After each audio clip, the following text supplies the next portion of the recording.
All right, we are back. All right, my friends, welcome back to Live at, let's just start over. Hi, I'm Ron Howe from UnitedTouch.com, and this is Live coming to you weekdays at 11 a.m. Pacific time, Monday through Friday. We'll be taking Thanksgiving off, of course. If you're watching this pre-recorded, what I would love, and I would greatly appreciate if you could do, is in the comments, put any questions and suggestions there. Then I will have those to address in a future episode. So I know you can't ask me questions live or give me suggestions live, but if you put them in the comments, I will definitely read them, and then I can address those in future episodes. So that should work fantastic for all of us. So if you would take a moment to do that, I would greatly appreciate it. All right, my friends. For those of you jumping in, feel free. I'm actually going to put it in the chat right now. Ask questions. Ask questions at any time. Earlier is better. So as soon as you pop on the chat, if you can ask your questions right away, then I can have a whole list and we can go to it. The other thing I'd love you to do, is to put down your single sound, because where I create a step from whatever sounds you give me. So you want to put, spank, brush, toe, clunk, pull, wing, whatever. Go ahead and put a sound in there now, and then when I get to that portion of the show, we can it'll all be ready, and we can just fly right through that. All right. Again, welcome everyone. This is Live at 11 with Rod Howe from UnitedTouch.com. Which for now it's just a week. It's a daily thing, so we'll see how it goes. All right. So I'm going to go ahead and jump into our tech tip of the day. My tech tips are more towards teachers, but obviously if you're a student and you have these issues, it can be helpful to you as well. We're going to talk about shuffle ball change. There are two common rhythms. You have swing, and you have a straight rhythm, also known as an even rhythm, right? Now, traditionally, students have a zero problem with swing, like that's the natural flow of the leg. And that's great if you're going for swing style, but there's sometimes when you're going to want to do a straight style rhythm. Maybe you're doing like a more military style song and it's a little more, it doesn't have any swing to it. Rhythm, shuffle ball change. The problem is students, even when they try to do a straight rhythm, will often come out with a swing, right? They're trying. Like I'm trying, but it's just not happening. So how can we fix that?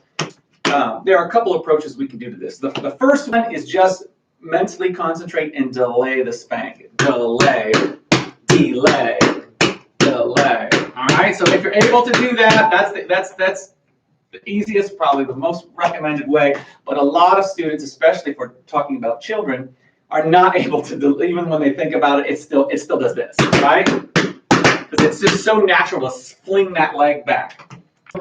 In that case, our second approach is we can brush out a little bit further. Not a lot further, because if we go out too far, that's going to cause other problems. We can brush out maybe a little bit further than we normally would. A little further, a little further, little further, and little further. So I'm thinking about extending that a little more than I normally would. You can do that. You can apply that, and that should even out the shuffle ball changes and give you more of a straight rhythm that you're after. You may need to slow down even more. If you have students, you may need to slow, like they may be trying it, but still doing it at a faster speed. Just like, well, I'm still doing this, but I'm thinking about reaching out. Okay, well, let's go slow and really reach out that brush. Oh, there's another technique that I will give students as well. If those other ones fail. The first one was just trying to mentally delay the spank. The second one is brushing out slightly further. The other one is to think of the brush and spank as separate movements. So what happens with the brain is when we think of a shuffle, especially if we're used to doing swing shuffles, it's all one unit in our head, shuffle. Just like the word hammer is just one word, hammer. We don't say hammer, we say hammer. So it's one chunk in your brain. So for most students, shuffle is one chunk. Da-da, da-da. Well, that's great if we want to do a swing, but if we're trying to do the straight rhythm and their brain still says shuffle, it doesn't work. So another thing you can do is separate the movements out and say, here's what I want you to think. I literally want you to think brush, spank, step, step. Brush and spank. Think of it as two completely separate movements. Not one thing. There's a brush, which is completely separate from the spank. There's a brush and a spank. and a brush and a spank. That mental separating and thinking of those as two different things will also help fix that and give you the straight rhythm shuffle ball change if that's what you're after. So those are some common problems that I see when students attempt to do a straight rhythm shuffle ball change, and 3 strategies for you to help them succeed when it's not working. All right, fantastic. All right, no questions today. So I'm going to dive right in with our new step. For these, I create the step on the fly. I'm not saying no one else has created this before me. There's no way for me to know that because I'm one person. But I'm going to create something I haven't seen before. We'll mix different sounds. Let's pick a heel, and let's pick a brush, and hop / jump, which are for me are different. Hop is 1 foot, jump is 2. But because I don't know how this is going to flow, we'll think hop, jump. I'll give myself some flexibility. So we have a heel, and we have a brush, and we have a hop or a jump.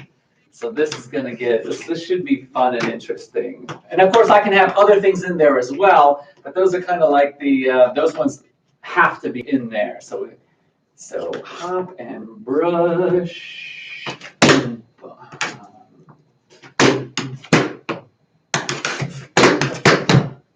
That's kind of interesting.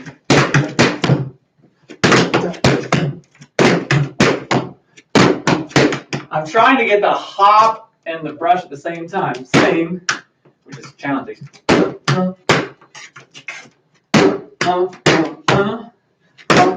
That's not it.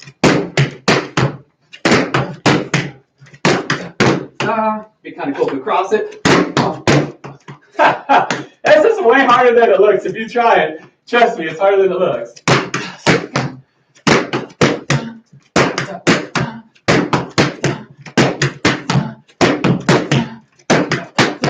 Okay, so I'm hopping and brushing same time.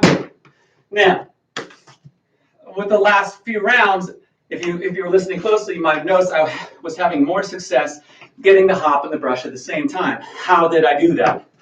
Well, I was noticing when I was doing it, 95% of the time, the hop was happening before the brush. So in my mind, it's very simple. I say, okay, I'm going to try to make the brush happen before the hop. Knowing when I try to make them at the same time, the brush is late. So let's make the brush early, knowing even though I'm trying to make it early, it'll still be late, but it'll be late in exactly the right place. So we have that. So we have our hop and our brush, and I'm trying to make the brush before it, and then just jump, heel. Go, heel, jump, heel. Go, heel, jump, heel.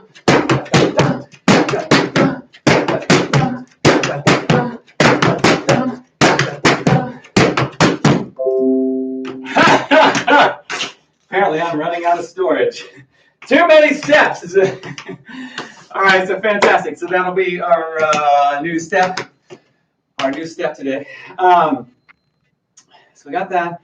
We got that. Now let's do practice session. If you have a preferred level, beginner, advanced, intermediate, advanced, if you have any preferred level, pardon me, share that in the chat now.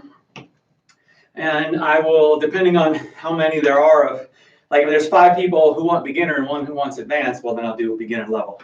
And vice versa, if there's 5 advanced and 1 beginner, I'll probably shoot for the advanced level. There's a little mix of everything. We might do intermediate.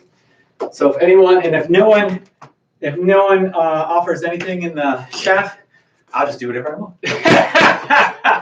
So I'll give you a moment to type in whatever you would like. All right, Awkward Anya, Shiggy Bop practice. So you want to practice Shiggy Bops. Okay. Also known as what is it, the shovel and a heel. Is it heel slide? There's another name that eludes me at the moment. Heel something. I know there's this also called the shove. Whatever. You know. Okay. So we're talking about these guys. So I'm guessing Anya. Are you able to do them and just need the repetition, or are you looking for hints and tips as well? Well,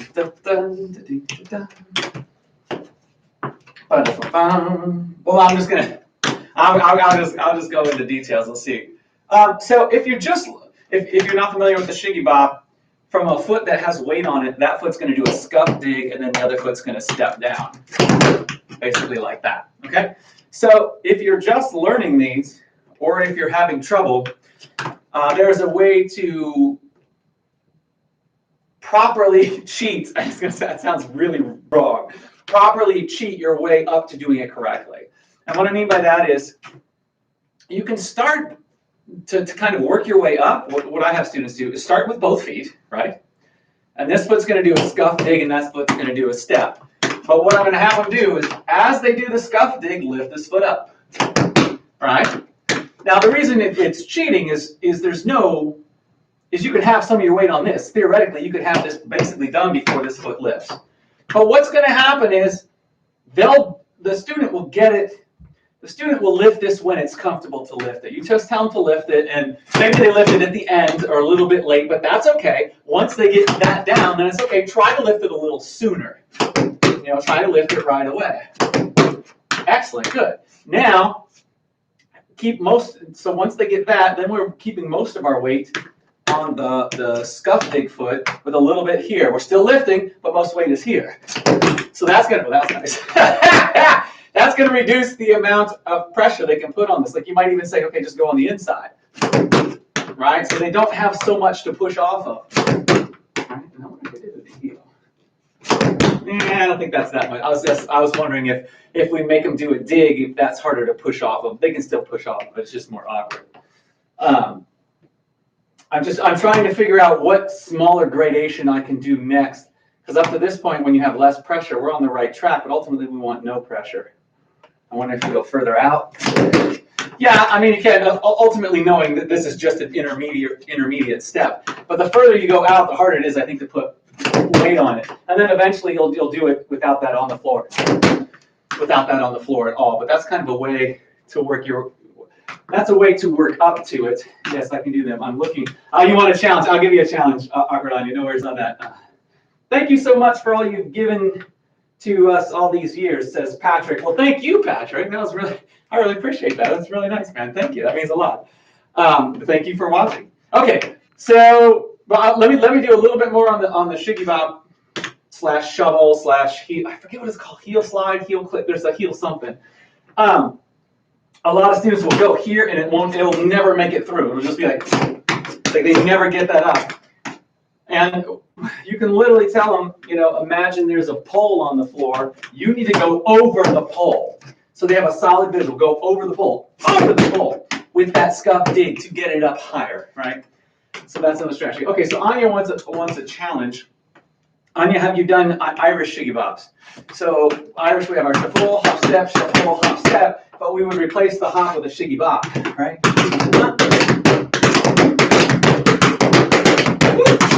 Those are a little rough. So that's a challenge if you've done those before. There's the shiggy bop with the toe. I'm trying to think what, I can't even think of his name. The guy who coined the name shiggy bop. I totally know his name and I totally can't think of it right now. But he called it the shiggy DD bop, something like that, where you drop the toe. Yeah, that's not good. There we go. Those are really rough, but you get the idea. You can drop the toe down. So those are some challenges. They look fun. No, they look fun. Okay, good. So they're awkward on you. You got some, I'll give you some variations you can play with that. It'd be kind of fun to, what we could do with that. Now you got me thinking. Like, what can we do?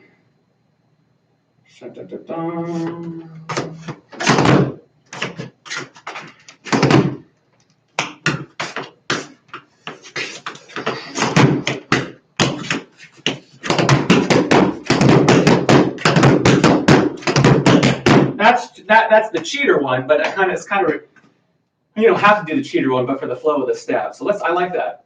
So I'm doing kind of like a shiggy bop, although it's cheating because I'm coming from both feet. But instead of doing a step, I'm doing a toe and opening up, set it done, and then toe, heel, and then stamping in. That was fair one.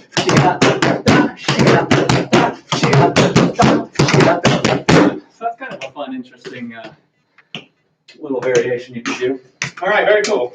All right, let's jump into the practice session again. If you want to practice along with me, I just go through steps, like do real simple basic patterns. It's just to keep my feet in shape. Clearly, I haven't done the shiggy bops in my practice session. So maybe I'll slip some in there. So anyway, if you have a preference for level, beginner, intermediate, or advanced, let me know. If not, I'm just going to do what I do. And it will be what it will be, which I think is what we're going to do. All right, let's rock it out. That is not full tempo.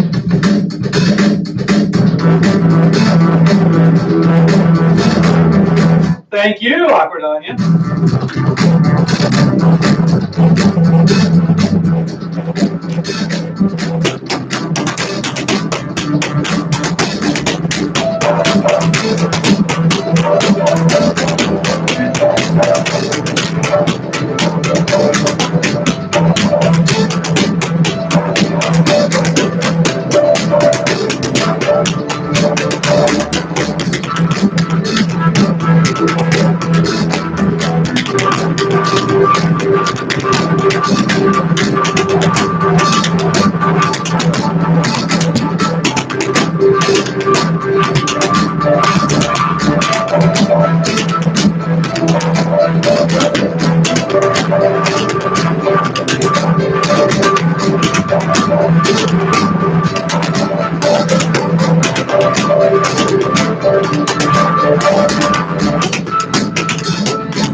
I'll get you across in 1 second.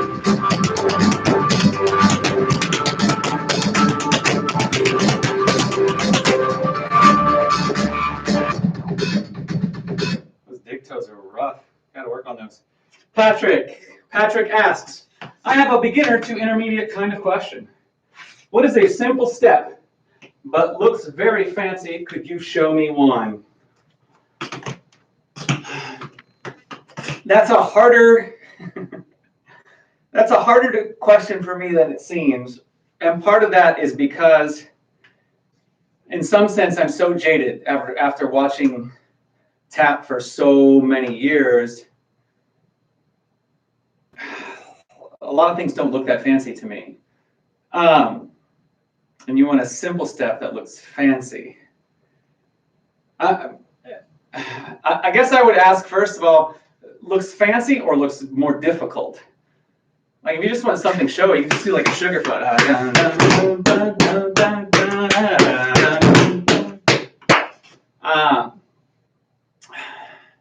You do toe stands, right? Which to me aren't that fancy or showy or exciting, but again, I'm somewhat jaded because I've watched tap so much. You know, like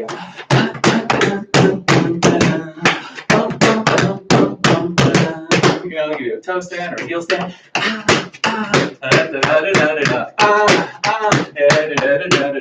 You know, trenches.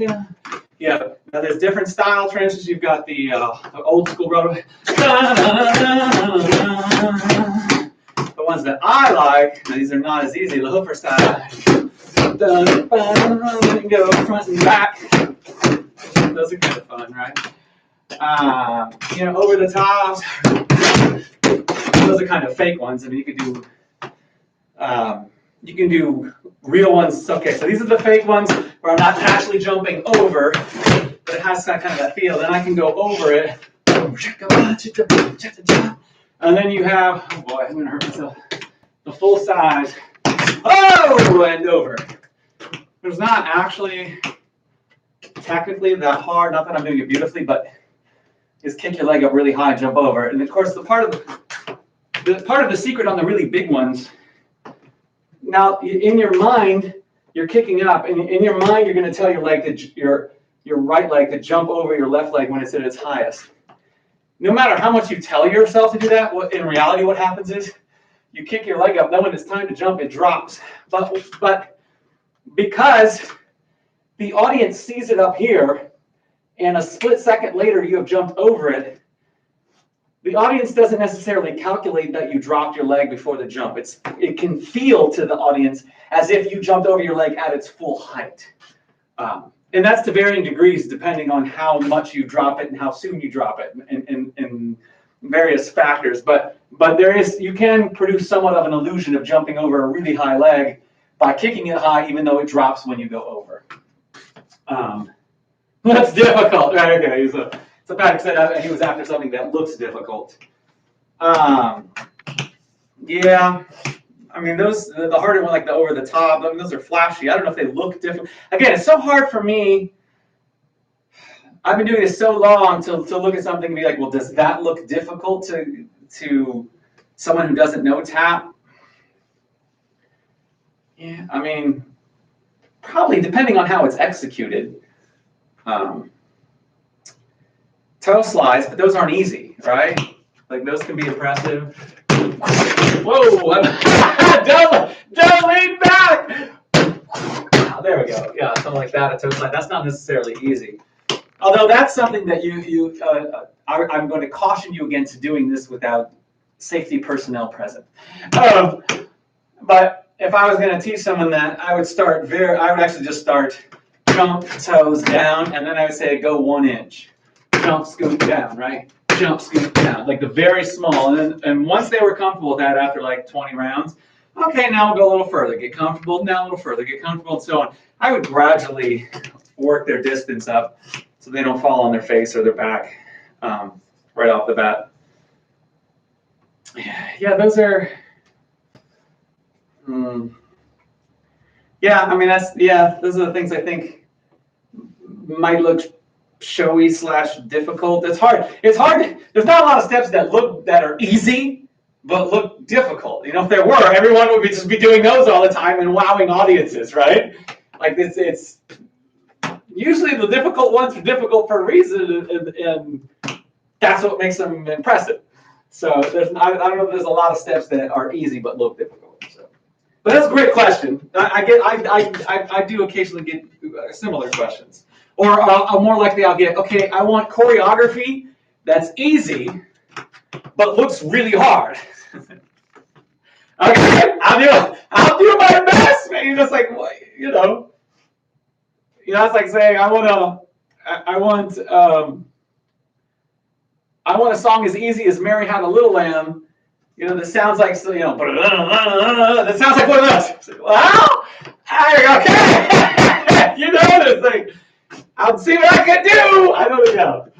So, Patrick says, maybe my question is too difficult. No, I mean, it's a legit question. It's like a totally legitimate question. It's like maybe if I'm learning guitar, I would be like, okay, what's an easy song that makes me sound a lot better than I actually am, all right? And there probably are some songs that will make you sound better than you actually are.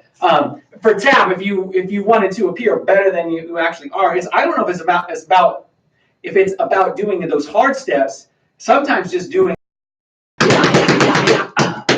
something like that, or just whatever you're doing, even if it's simple, doing it with energy and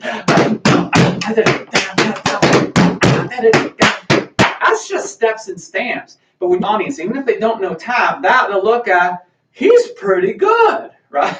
Even though you're like, compared to someone else might be going, harder.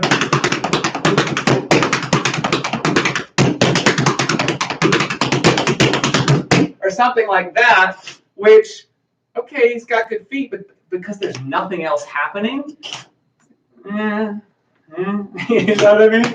The presentation counts for a lot. So I cut off his response. He said, maybe the question's too difficult.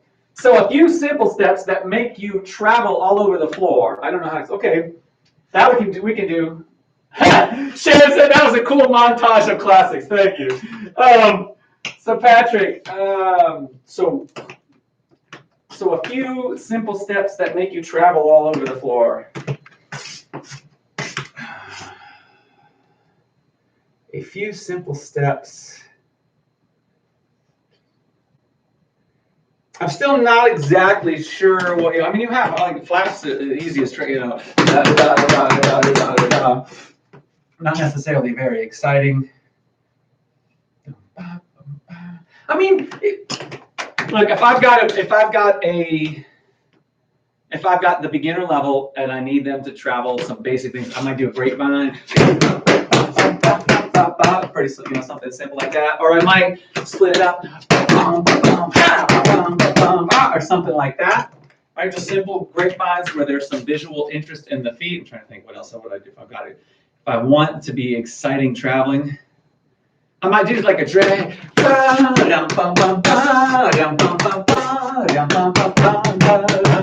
Just something like that. I might do drags.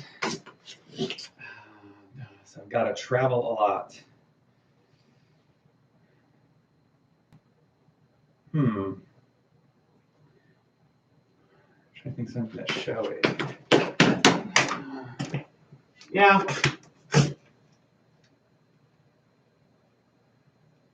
Yeah, I mean those are like that at the beginning. Like if we get a little bit more advanced, I can do like step heels or something like that. The trench step. That's a good traveling step. That's a little, not quite beginner level. That's a little harder. Patrick, yes, that's the simplicity I was aiming for. I tend to get stuck in my head when it comes to tab. Yeah. So I can sympathize with you, Patrick. I know exactly what you're talking about, and I very often lose sight. I'll like do something that's interesting to me, like especially lately, like all kinds of things where I'm doing two different sounds at the same time. Now this actually has some visual appeal because of the legs are twisting, but without that, right? That is actually fairly complex for me and interesting and challenging because I'm doing the two different sounds at the same time, right? So in my head, that's great. But from the audience perspective, there's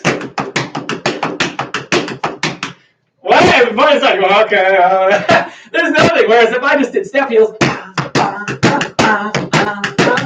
they're going to be like way more impressed with this, even though that's 100 times easier than the. So keeping something simple, making it very, very big with lots of energy, that will sell. So when we're talking about what sells, always lots of energy and presentation and doing simple stuff, either simple stuff fast or simple stuff big, either one of those, it's like a win, right? And the other trick, I don't use this, but it does work. If you can do a moderately fast step over and over, and if you do it long enough, the audience is like, oh, we're supposed to clap, and then start clapping. It's sort of like applause by attrition, which is not that's not like how I would want to get applause or how I would want my students to get applause. But it can work. Like it can work. So that's another way. Your energy and the visual appeal makes it whole. Yeah. Like I said, it's this. It's what you put into it a lot. I mean, that has a huge effect again to how it's going to read to an audience. Because you can have the best, you can have all kinds of footwork, which don't get me wrong, like for a certain amount of time, that's interesting and fascinating. But if nothing starts, if you don't add something up top, that just gets boring. It just does. It's like it's great you can make all these millions of sounds with accents, and that's cool. But at some point, it's got to be presentation. And I, as a tap dancer, I can geek out on, oh man, he put the accent on the E of the 3 and on the and of the 6, and like I can register. Oh, do you realize what he just did with the rhythm? Like he just went completely off meter and then came right back on. Like I can geek out on that stuff. But even for me, if it's just all the geek stuff over and over and over, even I'm like, can we have some presentation? You know what I mean? I can after a while, I just want to see something interesting and fun. As cool as the geek stuff is, and it's cool, give me some visual flair too. Like I need a balance, and that's why I love Nicholas Brothers, right? Because they can do the footwork, but they have tons of flair and visual presence is fantastic. And more currently, Kyle Van Newkirk, the same thing. Now it depends on what video. I mean, he has videos where it's just about his feet. But he has other videos where he is like full on dancing with his whole body and doing tap at the same time, which is phenomenal. I love that. It's the whole thing. It's not just I'm going to geek out. It's I'm going to geek out at the same time. I'm going to totally present, and that's awesome. That's what inspires me.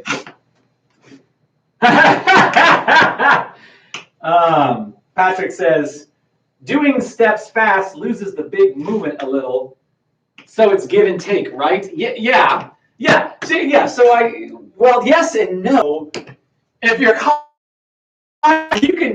you can do whereas I might do like boom, da, right? And so Kyle would be like step, and as his foot goes up, he's getting like a riffle plus some other things, and then this foot would do all kind like he can do the whole package where he's doing it big. But as that foot goes up, he's getting the sounds. Then when he jumps, instead of just jumping like I'm jumping there, he's maybe trying to riffle step or something, or something maybe wing. So there are ways to get them both, which is really hard. Which is why the really greats are the really greats. That's why Kyle's amazing and the Nicholas Brothers are amazing. Because they can make it big and get the sounds. But they don't always have to be at the same time. I mean, the pros can do them at the same time. But you might have, or something. I'm just spitballing here. I know that wasn't beautiful. But you get the idea where you grind, big thing. Fast, big thing. Where you can do that. So I agree, mix and match. If it's all one. And the other thing, if it's all big and show, depending on the choreography, to some degree you can lose impact, right? Because part of the impact of the big show is having it contrast to the small feet, right? Small and fast, big. Small. If it's all big, that can be overwhelming. It's like, okay, that's a little too much.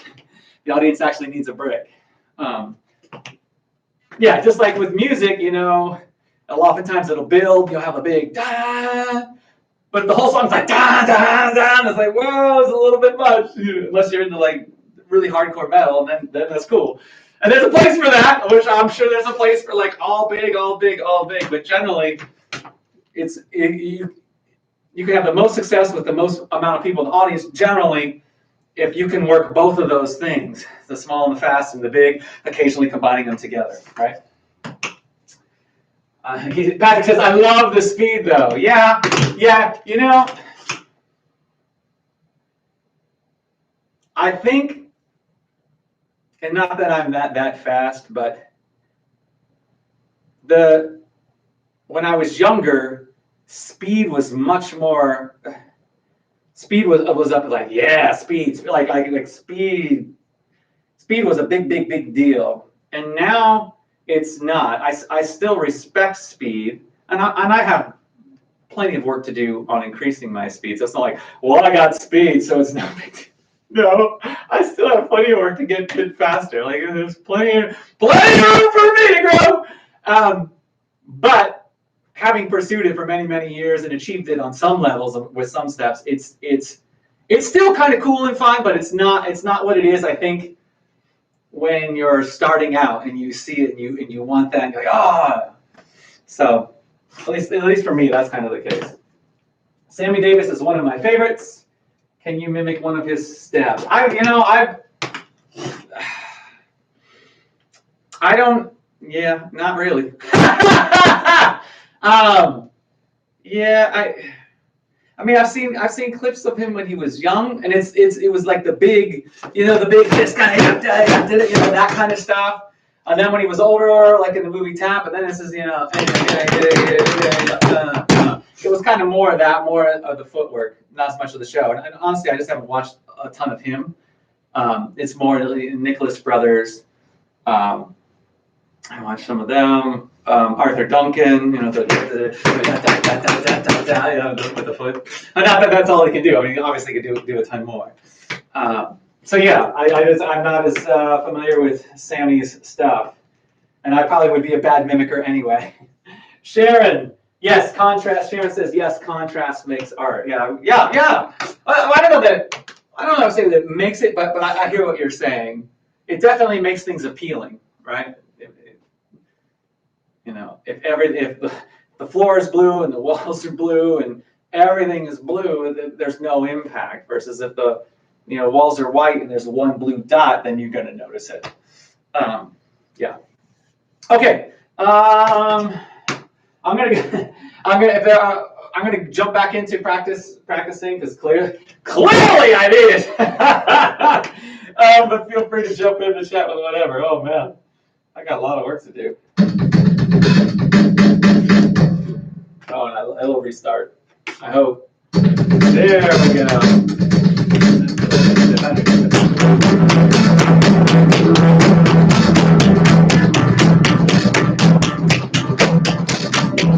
Thank you, Patrick.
So, it's interesting. We're having all this discussion about.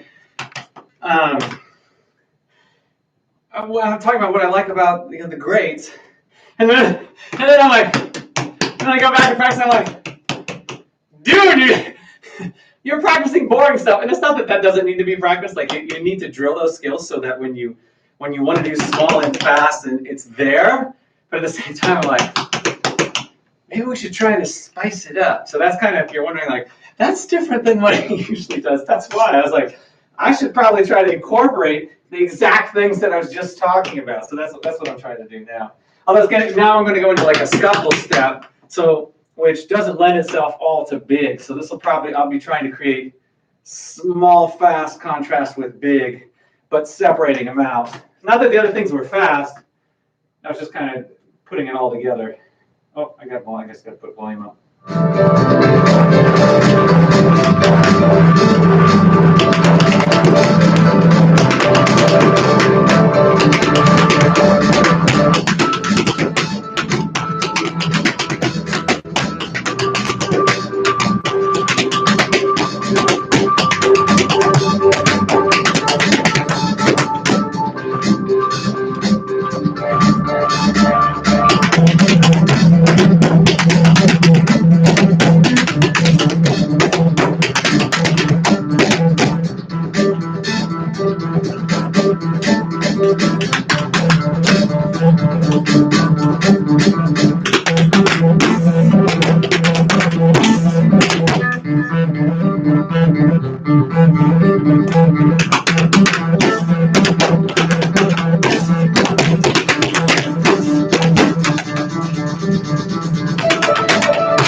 right, my friends.